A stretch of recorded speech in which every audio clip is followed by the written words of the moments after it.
Juda ko'pchilik bizga savol beradi, nimaga Navoiy shahridagi energetik ko'chasida joylashgan xonadonlar ozgina biroz boshqa rayonga nisbatan qimmatroq deb.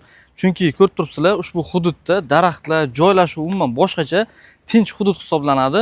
Bozor, maktablar esa juda ham yaqin bolalar o'yingohi, magazinlarni o'zlaringiz ko'rib turibsizlar va bitta yo'l bilan kirib chiqiladi. Va ko'rib turganimizdek daraxtzor hisoblanadi. Xonadonimizni ichki tuzilishini ko'rib chiqamiz, keling. Xonadonning asosiy kirish eshigi bilasizlar, proyekti o'sha. Marhamat, bolalar xonasi, birinchi xonasi bolalar xonasi qilishga mos holatda. Isitish tizimlari, eski chugun radiatorlar o'rnatib qo'yilgan.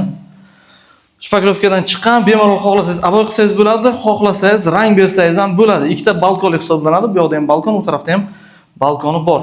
Kladovka qismi anchagina keng. Hozircha narsalar turibdi ekan. Bu tarafdan ham yana bitta kladovka. Xohlasangiz buni kengaytirsangiz bo'ladi. Obshe katta garderob qo'ysangiz ham bo'ladi. Ancha katta joy. Va keling, mana bu yoqda qarang. Bu zal qismi. O'zi buni planirovkasini ko'pchilik shaharda istiqomat qiladiganlar biladi.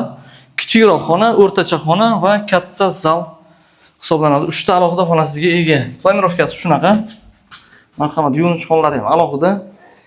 Endi to'g'ri to'liq remontdan chiqmagan, lekin asfalt qilingan.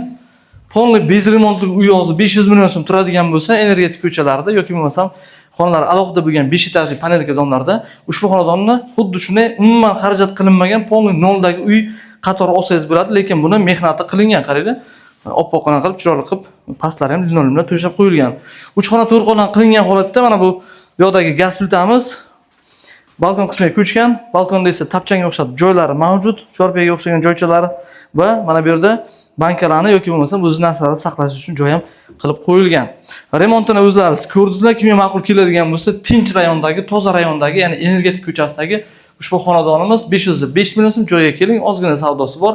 Pastda to'liq ma'lumot uchun raqamlarni qoldirdik. Ipoteka asosida olsangiz ham bo'ladi yoki naqdga olib ozgina pulingiz bo'ladigan bo'lsa, remontini tugatib olsangiz ham bo'ladi. Pastdagi raqamlar sizlar uchun va sizda ham sotilayotgan ko'chmas mulkingiz bo'ladigan bo'lsa, bizga o'sha pastdagi raqamlar orqali bog'lanib, o'zingizning ko'chmas mulkingizni rasmlarini yoki ma'lumotlarini tashlab bering. Yaxshi bozor narxida bo'ladigan bo'lsa, obzor qilish bepul va yaxshi narxlarda sotib berishga albatta harakat qilamiz.